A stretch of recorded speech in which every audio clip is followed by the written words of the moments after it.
Bharatiya Janata party की राष्ट्रीय कार्यकारिणी की हैदराबाद में हो रही बैठक, सभी सत्रों में मौजूद रहेंगे प्रधानमंत्री।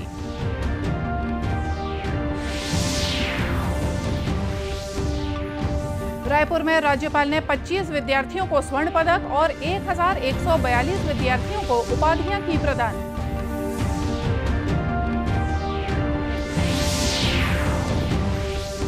मुख्यमंत्री ने कोविड संक्रमण के दौरान उत्कृष्ट कार्य करने वाले 24 डॉक्टर्स और 9 सामाजिक संस्थानों को किया सम्मानित।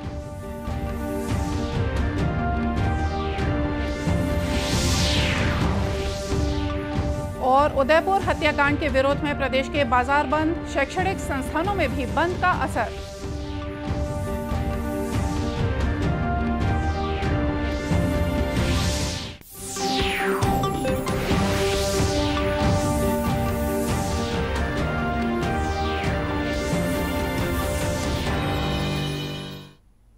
नमस्कार, आप देख रहे हैं दूरदर्शन समाचार। मैं हूं मोनिका शर्मा और आइए अब देखते हैं समाचार विस्तार से। भारतीय जनता पार्टी की राष्ट्रीय कार्यकारिणी की बैठक आज तेलंगाना के हैदराबाद में हो रही है। प्रधानमंत्री नरेंद्र मोदी 2 दिवसीय बैठक के सभी सत्रों में भाग लेंगे। भाजपा के राष्ट्रीय महासचिव तरुण चुग ने कहा है कि कार्यकारिणी की बैठक हैदराबाद में 18 साल बाद हो रही है। बैठक से पहले भाजपा अध्यक्ष जेपी नड्डा ने कल शाम महासचिवों के साथ बैठक की। पार्टी के राष्ट्रीय पदाधिकारियों की बैठक आज शाम को होगी। कार्यकारिणी की बैठक में 340 प्रतिनिधि भाग ले सकते हैं। इनमें केंद्रीय मंत्री अमित शाह, राजनाथ सिंह और नितिन गडकरी भी शामिल होंगे। भाजपा शासित राज्यों के मुख्यमंत्री भी बैठक में भाग लेंगे। प्रधानमंत्री कल शाम सिकंदराबाद के परेड ग्राउंड में एक जनसभा को भी संबोधित करेंगे। तेलंगाना के 35,000 पोलिंग बूथों से जुड़े भाजपा कार्यकर्ता भी विजय संकल्पन रैली में उपस्थित रहेंगे। भाजपा अध्यक्ष जेपी नड्डा तेलंगाना के निर्माण में भाजपा के योगदान को दर्शाने वाली एक प्रदर्शनी का भी उद्घाटन करेंगे। इस बीच भाजपा के शीर्ष नेताओं ने संपर्क अभियान के तहत 119 विधानसभा क्षेत्रों में जाकर पार्टी को मजबूत बनाने के लिए कार्यकर्ताओं का आह्वान किया है।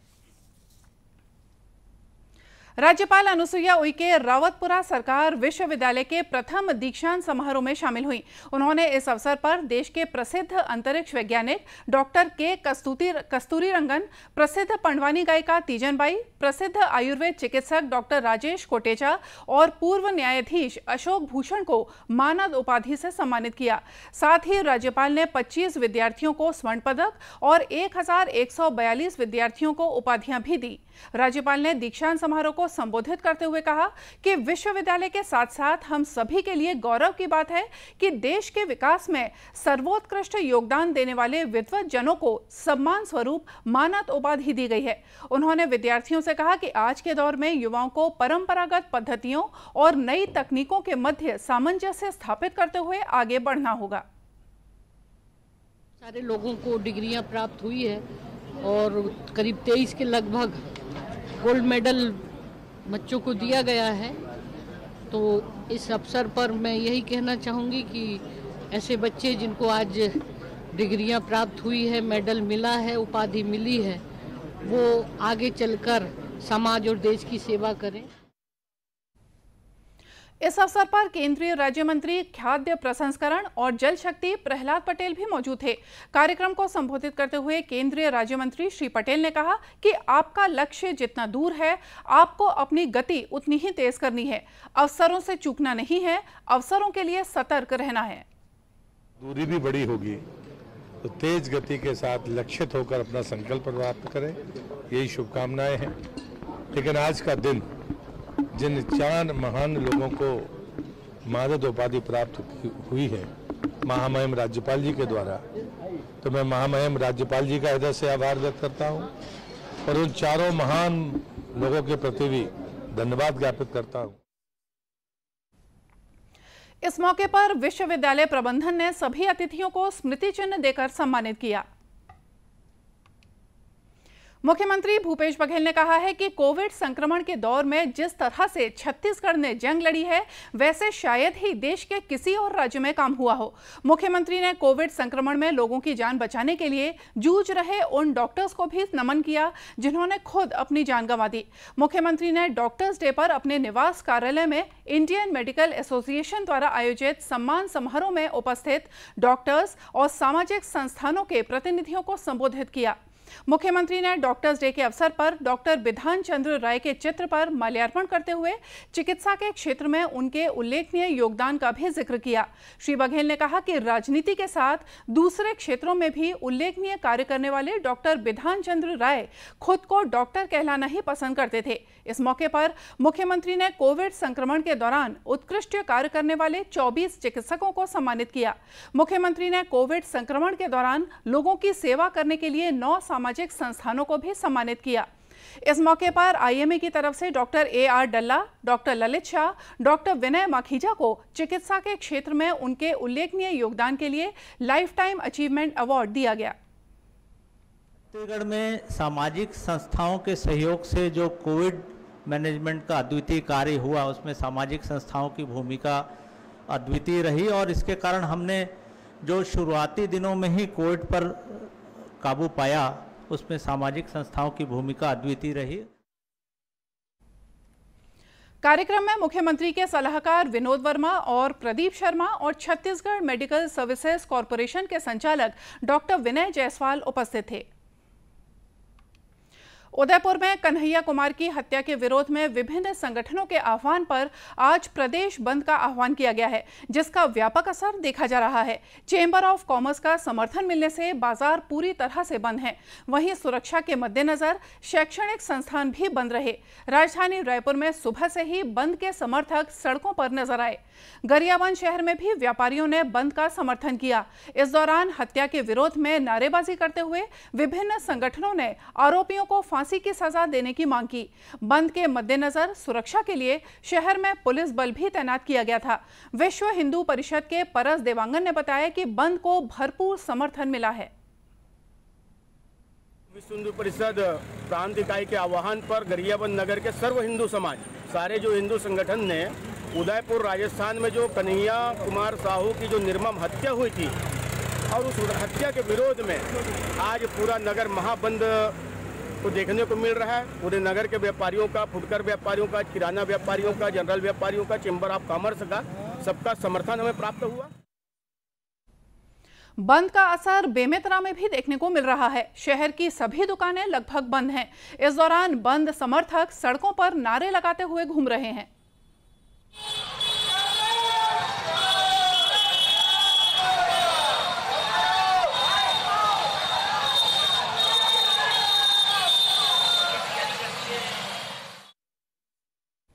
वहीं महासमुंद में भी दुकानें और बाजार बंद रहे। देश में अब तक 189 करोड़ 60 लाख से ज्यादा लोगों को कोविड वैक्सीन लगाई जा चुकी है। केंद्रीय स्वास्थ्य और परिवार कल्याण मंत्रालय के अनुसार कल देश में वैक्सीन की 12 लाख से ज्यादा खुराक दी गई। मंत्रालय ने कहा कि 12 से 14 वर्ष आयु वर्ग के 3 करोड़ 80 लाख से ज्यादा बच्चों को वैक्सीन की खुराक दी गई। विभिन्न श्रेणियों के लाभार्थियों और 18 वर्ष से अधिक आयु के 2 करोड़ 88 लाख से ज्यादा लोगों का एहतियाती टीकाकरण भी किया गया। इधर प्रदेश में भी 12 से ज्यादा सैंपलों की जांच की गई, जिसमें 119 में संक्रमण की पुष्टि हुई। सबसे ज्यादा 35 मामले रायपुर जिले के हैं। इसी के साथ रायपुर में कोरोना के सक्रिय मामलों की संख्या 258 पहुंच गई है। वहीं दुर्ग जिले में 193 सक्रिय मामले हैं। कृषि मंत्री रविंद्र चौबे ने प्रदेश व्यापी फसल बीमा जागरूकता सप्ताह की शुरुआत की। श्री चौबे ने रायपुर में प्रधानमंत्री फसल बीमा योजना के प्रचार प्रसार के लिए जागरूकता रथों को हरी झंडी दिखाकर रवाना किया। ये रथ ग्रामीण अंचल में 15 जुलाई तक भ्रमण कर किसानों को फसल बीमा के प्रावधानों की जानकारी और फसल बीमा कराने के लिए प्रेरित करेंगे। प्रधानमंत्री फसल बीमा योजना के अंतर्गत किसान धान सिंचित और असिंचित अरहर, मूंग, उड़द, मक्का और उद्यानिकी फसलों का बीमा करा सकेंगे। वहीं बिलासपुर में कलेक्टोरेट परिसर से प्रधानमंत्री फसल बीमा जागरूकता रथ को हरी झंडी दिखाकर रवाना किया गया। जिले में ये रथ फसल बीमा योजना के संबंध में किसानों को जागरूक करेगा। एडीएम जयश्री जैन ने बताया कि फसल बीमा सप्ताह का आयोजन जिले के सभी 4 विकास खंडों में किया जा रहा है। विकास खंड मस्तूरी के ग्राम बकरकुदा, मल्हार, मस्तूरी, मुड़पार, वेद परसदा, सरगांव, टिकारी और विकास खंड बिल्हा के ग्राम भटगांव, बिल्हा, बिटकुली, चकरभाटा, कड़ार, सेंगर और उमरिया में रथ के माध्यम से किसानों को योजना के संबंध में जानकारी दी जाएगी। आज डिस्ट्रिक्ट में मूव करेगा आज से और इसके संबंध में किसानों को जानकारी दी जाएगी और मैं इसके लिए कामना करती हूँ कि ये अपने टारगेट को अचीव करें और लोगों को, किसानों को इसके लिए जो जानकारी देनी है वो अच्छे से दे सकें। इस मौके पर उप संचालक कृषि पंचम हतेश्वर ने बताया कि खड़ी फसल और फसल कटाई के बाद 14 दिनों तक खेत में रखी फसल को ओलावृष्टि, भूस्खलन, बादल फटने, जल भराव, आकाशीय बिजली से फसल की क्षति के कारण हुए नुकसान पर फसल बीमा योजना का लाभ मिलेगा। आजादी के लिए भारत का शानदार संघर्ष आधुनिक विश्व के महानतम संघर्षों में से एक है। दूरदर्शन समाचार इतिहास की धारा बदलने वालों की झलक रोजाना आपके लिए लेकर आता है। आज हम बात कर रहे हैं प्रथम स्वतंत्रता संग्राम के सेनानियों बख्त खान और शहीद सावन के बारे में। हम आज स्वतंत्रता सेनानी बख्त खान का भी स्मरण कर रहे हैं। बहादुर शाह जफर ने 2 जुलाई 1857 को उन्हें हिंदुस्तान आर्मी का जनरल नियुक्त किया था। वे उत्तर प्रदेश के बरेली के निवासी थे। पहले वे ब्रिटिश भारतीय सेना की आर्टिलरी में सूबेदार रहे। 1857 में भारत के प्रथम स्वतंत्रता संग्राम के दौरान उन्होंने ब्रिटिश सेना छोड़ दी और बरेली में स्वाधीनता से जुड़ी गतिविधियों में भाग लेने लगे। बख्त खान बरेली में सैन्य गतिविधियों के लिए ब्रिगेडियर बना दिए गए। उन्होंने हथियारों और गोला बारूद की व्यवस्था की। बख्त खान ने जून 1857 में अपने साथियों, खजाने और हथियारों तथा गोला बारूद के साथ दिल्ली की ओर कूच किया। 2 जुलाई 1857 को दिल्ली पहुंचे, जहां बहादुर शाह जफर ने उनका स्वागत किया। बहादुर शाह ने उन्हें फरजंद कहा और जनरल के खिताब के साथ कमांडर इन चीफ नियुक्त किया। बख्त खान ने दिल्ली में सेना को पुनर्गठित किया और उन्हें कड़े अनुशासन में रहने का आदेश दिया। उन्होंने दिल्ली में कानून व्यवस्था बनाए रखने के लिए प्रशासनिक परिषद के गठन में महत्वपूर्ण भूमिका निभाई, जिसे जलसाए फौजी कहते थे। हालांकि उन्होंने दिल्ली में अनेक ठिकानों से अंग्रेजों को उखाड़ने में सफलता पाई, लेकिन 25 अगस्त 1857 को नजफगढ़ में उन्हें पराजय का सामना करना पड़ा। सितंबर 1857 में अंग्रेजों के कब्जे के बाद बख्त खान ने दिल्ली छोड़ दी, लेकिन लखनऊ और रोहिलखंड में अंग्रेजों से लड़ाई जारी रखी। प्रथम स्वतंत्रता संग्राम के दमन के उपरांत बख्त खान नेपाल चले गए और माना जाता है कि 1859 में लड़ाई के दौरान उनका निधन हो गया। हम शहीद सावन को भी आज श्रद्धांजलि अर्पित कर रहे हैं, जिन्होंने 1857 के प्रथम स्वतंत्रता संग्राम में गुजरात से भाग लिया था। सावन ने अंग्रेजों की क्रूरता के विरोध में आवाज उठाई और अपने पड़ोसियों को हथियार उठाने और विदेशी शासन को उखाड़ने के लिए प्रेरित किया। अंग्रेजों ने उन्हें पकड़ लिया और उन पर राजद्रोह तथा कंपनी शासन से विद्रोह करने के आरोप लगाए। इसके लिए सावन को बेड़ियों में जकड़कर आजीवन कारावास की सजा सुनाई गई। अंडमान द्वीप समूह में 2 जुलाई 1859 को कैद में ही उनका निधन हो गया।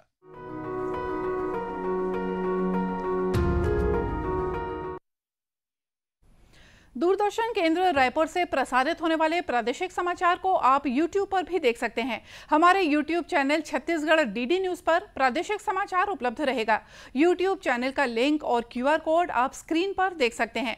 अपने एंड्रॉइड फोन से QR कोड स्कैन कर आप छत्तीसगढ़ DD न्यूज लिंक पर जा सकते हैं। इसके अलावा छत्तीसगढ़ DD न्यूज फेसबुक और ट्विटर पर भी उपलब्ध है। और आइए देखते हैं अंत में मुख्य समाचार एक बार फिर से। भारतीय जनता पार्टी की राष्ट्रीय कार्यकारिणी की हैदराबाद में हो रही बैठक, सभी सत्रों में मौजूद रहेंगे प्रधानमंत्री।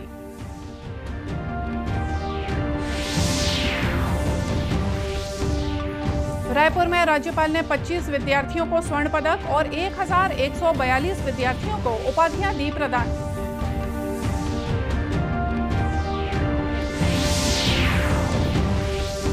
मुख्यमंत्री ने कोविड संक्रमण के दौरान उत्कृष्ट कार्य करने वाले 24 चिकित्सकों और 9 सामाजिक संस्थानों को किया सम्मानित।